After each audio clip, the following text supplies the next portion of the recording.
On va. C'est les empreintes. Les des empreintes. Non. On est sur de la balistique. Mesurer. Très bien, on va mesurer et on va calculer. Et on va observer. Vous voyez, là, vous pouvez sortir vos portables, prendre des photos là. Donc, on va prendre en photo, on va organiser un plan, et puis on va regarder l'arme. On écrit, et on va comparer la balle. Vous savez, dans une balle, il y a des traces. Là, il y a des numéros, oui, et il y a des traces. Vous savez, quand la balle elle sort de l'arme, elle laisse une trace, la balle frotte contre l'arme, et elle va laisser une trace unique. C'est comme si moi, par exemple, je te touchais, et je vais te laisser une trace unique qui est mon empreinte digitale. Donc, cette trace unique va me permettre d'identifier, de dire si elle vient de cette arme ou pas, premièrement.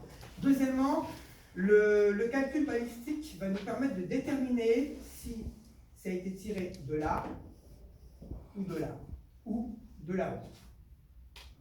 Au départ, on devait travailler sur un sac poubelle. Pourquoi un sac poubelle? Parce qu'il y a des gens qui jettent des déchets du 8e étage. Et une fois, dans une cité pas très loin d'ici, il y a une famille qui a jeté un sac poubelle énorme avec tous les déchets du 8e étage. Et quand le sac il est arrivé en bas, il a explosé, il a tué un chien, il a failli blesser des enfants. Donc on nous appelle, hein? Oui c'est vrai, on nous appelle, qu'est-ce qu'on fait? Eh bien, on arrive sur les lieux, on a du matériel comme ça, et la première chose qu'on va faire, c'est que on va baliser, puis ensuite on va voir les déchets à quelle distance ils se trouvent, et après on va enquêter sur le sac poubelle. À votre avis, quels sont les indices importants? Le son. Comment? Le son.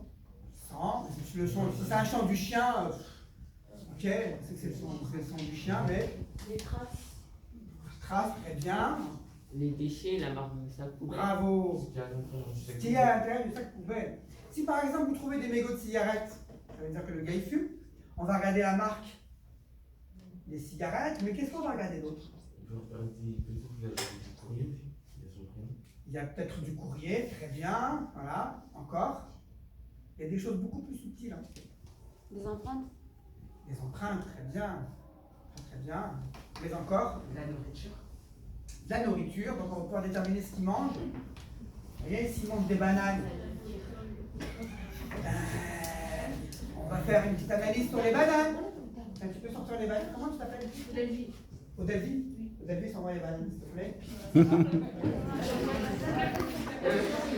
Donc on va travailler sur les bananes. Si on trouve beaucoup d'oignons, hein, et alors si on trouve des bouteilles d'eau, par exemple, des mini-bouteilles d'eau, s'il vous plaît. On va voir que la marque de l'eau et nous l'indice qu'on a eu, parce que tout le monde a accusé une famille injustement. Et quand on a ouvert le sac poubelle, qu'est-ce qu'on a vu dans le sac poubelle? On a vu que sur les bouteilles, sur 2 bouteilles d'eau, il y avait 2 prénoms. De quoi? Alors là, c'est 2 prénoms. 2 prénoms. Il y en avait une, elle s'appelait Nathalie, et l'autre s'appelait Esther. Et donc là, il suffisait de trouver la famille. Il y avait 2 filles, une s'appelle Nathalie et l'autre Esther. Et donc là, c'était pas compliqué. Mais on n'a pas vu ça au départ. On s'est dit, on a commencé à trier les déchets. Et en triant les déchets, on va les mettre par famille. Et dans les déchets organiques, on a énormément de traces. Le CO2, quand je parle, quand vous parlez, on dégage du CO2. C'est ce que c'est que le CO2, c'est le gaz carbonique. Et donc, on peut aussi l'analyser. Quand vous mangez de la matière organique, ça laisse des traces. Et donc, dans tout ce que vous mangez, il y a de la banane. CO2. La barbe. La salive, alors. Oui. Oui, c'est pas moi, c'est pas Des moi. traces de nos dents. Il y a des traces, effectivement, de notre ADN. De notre ADN. D'accord, c'était le mot ADN. Donc on va faire tout à l'heure une extraction d'ADN. Alors soit on extrait de l'ADN humain, par exemple, toi, je peux extraire ton ADN, tu vois, je peux te la montrer en direct. Toutes les molécules d'ADN, donc pour ça, on va utiliser tous les produits qui sont ici. Et tu vois, c'est très rapide, c'est ce que font les mecs, c'est ce qu'ils font quand ils arrivent, ils font tout rapidement. Séquence balistique, photographie, empreinte digitale et extraction d'ADN. À l'ADN, on a deux types d'ADN. Alors celui qu'on trouve là,